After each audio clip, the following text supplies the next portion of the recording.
there's a transition, and they're trying to solve for an abundance of retail space and office space that is largely vacant because people are still not going back into the office. And so what they're trying to do is they're trying to change your schools. They're trying to change your locations of where it is that you live and all of these office buildings and these vacancies into residential units. And I'm curious as to what it is that you guys think about that. Again, make sure you hit a like for the YouTube algorithm, subscribe to the channel, and turn on your notifications. Let's rock out. Many American offices are sitting empty. New numbers showing 94 million square feet of empty office space in Manhattan. That is an all-time record. Huge investors like Blackstone and Brookfield are staring down defaults in their office portfolios. Here's the one thing that I noticed when I went over into New York, right? Because I walked around Manhattan, I walked around Brooklyn. It is a lot of building going on in that space. They are building so much stuff. It's so many people. It's so much construction. I know that they said a lot of people walked away from New York, but I was looking around like, where? Where they at, though? Because it seemed like it was a lot of people that was trying to get over to New York. It was so many people and so much building and so many offices and so much residential spaces that was going up in New York. I was like, where they at, though? Who walking away? Because it looks like there's more housing coming up in here. Meanwhile, finding an affordable apartment can feel impossible, which has a lot of mayors talking. We have a great opportunity to change the mix of uses in the downtown. Make it easy. Hey, the mayor of D.C. is a black woman? Hold on, let me back up. I didn't know the mayor of D.C. was a black woman. Why y'all ain't tell me this? Why didn't y'all tell me that the mayor of D.C., shout out to Just Foxy, I'm going to be reading that super chat shortly. Why y'all ain't tell me that the mayor of D.C. was a black woman? Opportunity to change the mix of uses in the downtown. Make it easier to convert unused office space to housing. So the thing about office to apartment conversions is it sounds like a great idea. Nobody's going to the office. We need more housing supply. Why not just turn all the office buildings into apartments? Not that simple, ma'am. Not quite as simple as it sounds. Not every office building makes for a great conversion. Not every conversion should be done. Not every building should be converted. In some cities, the laws are making conversions difficult. It was about 3% of the New York stock that we saw as being convertible. And that took into account differential of price between offices and apartments, which has not actually diverged as much as people may think. But in places that have a lot of older office buildings, there's a lot of conversion activity happening. Some big cities are looking at incentives for developers who convert buildings into housing. A lot of people don't understand that what developers tend to do a lot of times is that they're waiting for the incentives from the city in order to then make the adjustment, because it's very, very expensive. Very, very, very expensive for you to convert an office building over into residential units. Let me say it one more time. It may sound like a novel idea, but it is very, very expensive and very, very daunting task for people to invest. And you got to remember, a lot of this is not easy to do when it's not institutional, right? So most legislative branches can't actually do anything. They can't fix inflation. They can't fix anything that's going on within the city. What they can do is incentivize people to go over and do it themselves. They can foster good relationships. They can foster good business partnerships. They can create a tax incentive for you to come in and do the things that's actually going to build a tax base and then create more affordable housing, so on and so forth. But most cities have no clue on how to look at things from a business perspective and how to run their cities more effectively in order to spur investment and spur the change that's needed in order to change over into a modern city. He does things in the real estate world out of the goodness of their heart. Shout out to Cliff. To find ways to either require or incentivize these things to happen. And you can't really require it unless you're a city like New York, in which people want to be there in order to do business, because a lot of companies will just move and they'll say, well, we're going to relocate over into Florida. I know a lot of companies moved over into Nashville. A lot of people moved over into Nashville. What's stopping cities from converting more offices into apartments? And what challenges do developers face when taking on these massive endeavors?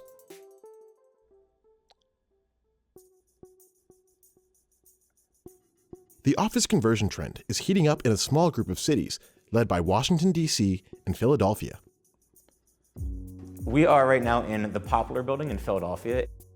The building was built approximately 100 years ago as offices and manufacturing space for Strawbridge's Clothiers. It was a giant department store in the last century. This building is one of several conversions conducted by the Post brothers. Physically, may have had some characteristics that people might think would make for a tough conversion. For instance, it's 100 feet wide by 400 feet long.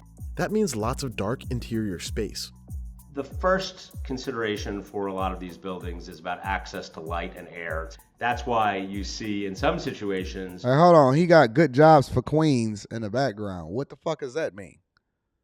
I'm not just going to skip over the seat. The way that my mind works and the way that my eyes veer off a lot of times, I could be listening to what you're saying, but I'm paying attention to all of the different things that's going on in your background. He got a sign that said good jobs for Queens in the background. Oh, my bad. I guess he's talking about Queens. That's where he's from. I thought it was saying Queens like girls with crowns on their head. He's saying for Queens, the city. Queens in New York. All right. Listen, I get it. I misread it. That's why I got the chat. That's why I like to do live streams so that I can better understand exactly what's being conversated over here. Because the way my brain works, I'm like, what Queens? You got some hoes on the payroll? But y'all talking about the borough. All right. I'll get it. Let him finish explaining what it is that he believes, and I'm going to be reading super chats surely. I'm a C student like a motherfucker. Real creative redevelopment of these buildings where people are driving a core into the middle of the... I don't know why y'all made me as popular as I am on YouTube. I don't know why y'all made me y'all go-to for the morning show. I ain't no good.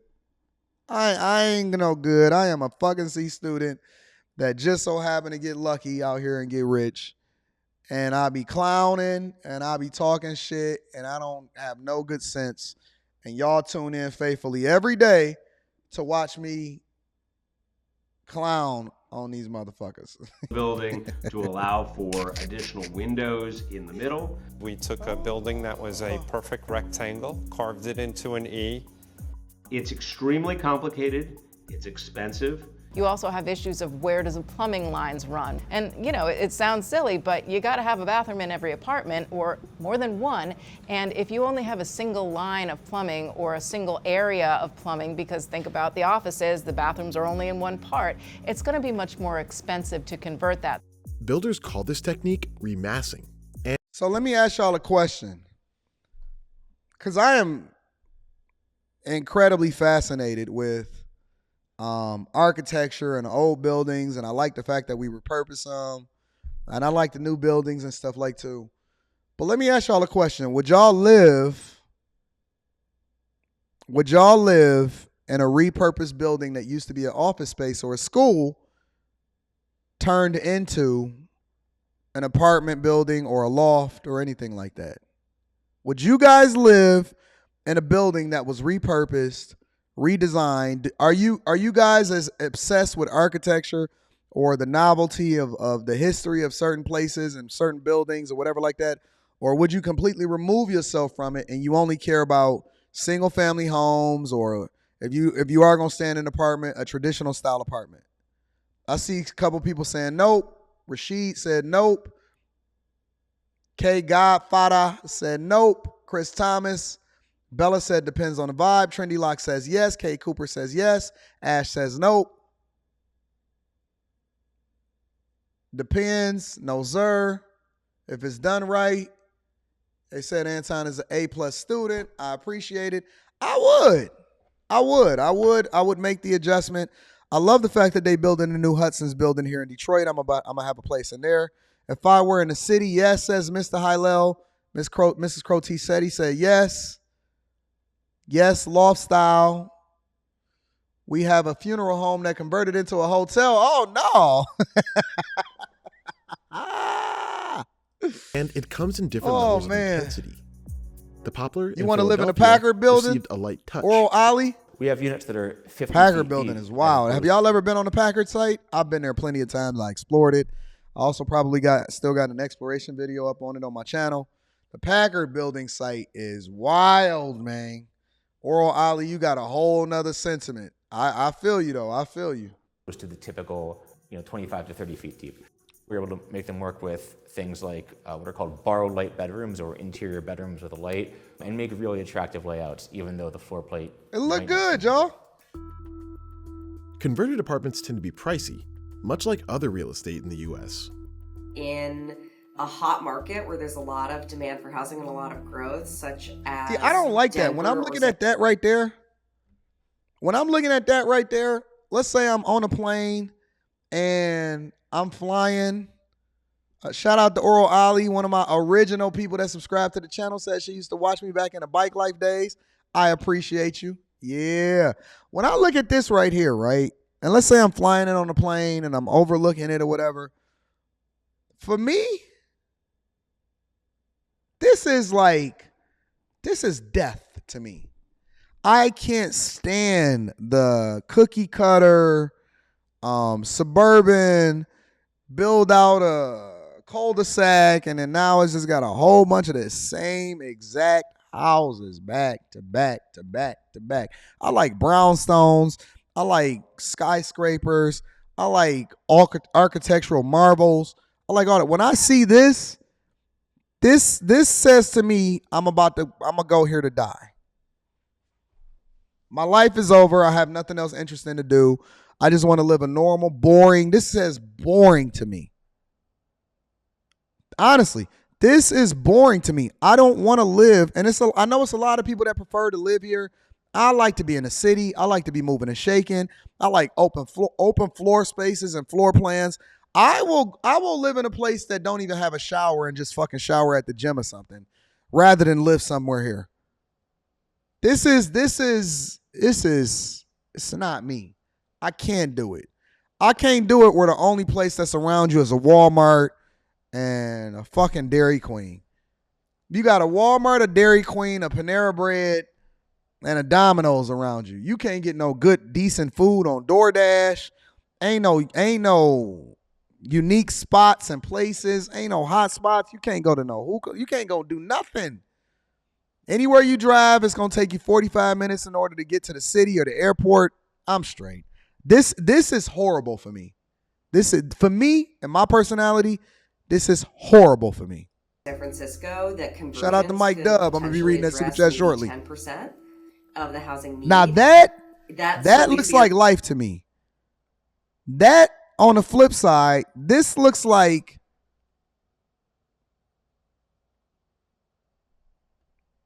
people, vibes, hitting spot at night, dive bar over here on the side. You know what I'm saying? This looks like back alley that got some kind of spot where you got to go through the door and then everybody is having a good time and dancing and all of this other type of stuff. He said DoorDash is very available in the suburbs. Yeah, but not the restaurants. The restaurants is fucking trash.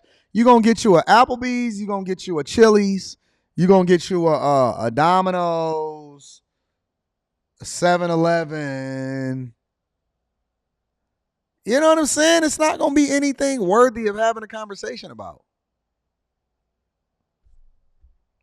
Address maybe 10%. Shout out to Night Train. I appreciate you. Come on and join the Bag Chasers. That leaves the other 90%. And so there's clearly like a need to think bigger about how we're going to build more housing. Back in Philadelphia, the typical household makes enough to afford about $1,300 in rent a month. At the Poplar, single bedrooms can rent for $2,000 a month. Then there are projects like the Atlantic, where units can rent for $3,000 to $6,000 a month. And see, that's the thing. I pay for this. I would pay to have a completely different yet better experience that's more ideal and would actually see. I pay for lifestyle. I don't pay for all of that other type of stuff. That's why it's so difficult and why I'm moving in a very difficult way, in that it's hard for me to. I will pay an egregious amount of money to be in the center of all of the action. Once you get to a certain space in your life, you care about experiences. You don't care about a bunch of space with more drywall up. I don't need a whole lot of space. I just need a whole lot of opportunity to get out and about and get active and do whatever it is that I want to do. I don't want a lot of space like that. I don't want a lot of grass. I think that that forestry and grass and land, that should be relegated to, let the trees suck out the CO2 out of the air so that we can have better breathing and we can fight climate change or some shit. Right? I don't like the idea that we have to tear down more stuff in order to create an environment where we can build more stuff. I'd like to go in and redo the stuff that we already have instead of continuing to spread out. That way we need better city planners. That's really what it all comes back down to. It was a 1920s Beaux-Arts office building. We finished the conversion in 2019. There, for instance, we made a lot of structural modifications. As an office building, it had old mechanical systems that took up basically. Shout out to Mr. High-Low. I'm 100% with you, big dog. Making those major structural modifications, it's to allow for really high quality amenities. The Post Brothers portfolio includes 12 buildings in the Mid-Atlantic with plans for expansion. We're generally 96% occupied at all places, and there might be 1 or 2 weeks where there's downtime between the old tenant and the new tenant. That's what we call frictional vacancy, so that's really the only vacancy we have. There's a very different story unfolding in office districts. Office vacancy rates are pretty high right now in terms of historical context. The highest that we ever recorded, and that was 19.3% vacancy rate on average. And that was a really stressed period. New York's hovering around 12-13% right now. That's a bad sign for investors. Some of the office REIT stocks have been really hammered, down over 50%, just because of the back to work, which is not going as well as some might have expected. How the streets feel in downtowns has changed a lot in the past 3 years. Not all of those changes are permanent. It is necessary for downtowns and cities to address that perception. Though many offices are quiet, they're not completely empty. That's a challenge for developers. I think the actual vacancy status or occupancy status is really the single most important prerequisite for conversion, much more. Here's my goal. Fuck all that. I think what my next project is gonna be, because I was actually having a conversation with somebody that I was coaching through, and it's a coaching session, but we also really good friends. And I'm like, I think my next project is to build a space where I can live, work, and play all in the same area. So ideally, what I would do is I would buy a building that I would then make my studio space. And then I would probably create an oasis to where I would have a rooftop and all of this stuff. And I would actually live in the building too. So I would have the upstairs. So I would own, my goal is to probably do something like this. I want to buy the whole building, renovate the whole building, have retail space, including the studio space and stuff like that within the building. Creative spaces, computer spaces, whatever. But basically make the whole building my oasis, including livable space at the top of it. Maybe move some of my friends and some units and make them units, and then create a rooftop. And you know what I'm saying? In the summertime, we partying and all of that shit. I think that that's my goal, to just find a building, renovate it, and make it everything that I want it to be. Create a compound, stay on the top floor, stay on the penthouse, and had a whole top dope as fuck. Walk downstairs, catch the train, catch the public transportation, go over and do whatever it is that we want to do, and live, work, and play all in the same area. That's what I want to do. My goal is I think ultimately to buy a building and then make it everything that we wanted it to be. Like a firehouse. Yep, just like that. Like a firehouse. Just take a former firehouse, turn it into a dope fucking space. But I do not. Once my daughter gets to a certain age, I'm fucking out of the suburbs. I'm in a great space right now because my building is brand new. I got underground parking. It's the exact distance for where it is that I need to be in order to get back and forth to my office. All of my rental properties is all around in the same area. My daughter is straight and it overlooks the water. So it's a dope space. It's a dope temporary space for me at that particular time. And I'm building some properties right around in that same area. But as far as what my long-term lifestyle is, man, listen, I love my studio. I could stay in my studio for 2 weeks straight and be straight. I got a bed in there. I got a whole wardrobe over there. I got shoes. I got everything over there. My studio is fucking lit. I got a refrigerator over there. We got the studio. We got the views. We got the windows. We got everything over in this bitch. So eventually, I think what I'm gonna do is I'm gonna probably try to purchase a building and renovate it and make it what it is that we want it to be. But that's what my dream is. That's my dream. I know we all got different dreams, but that's my dream.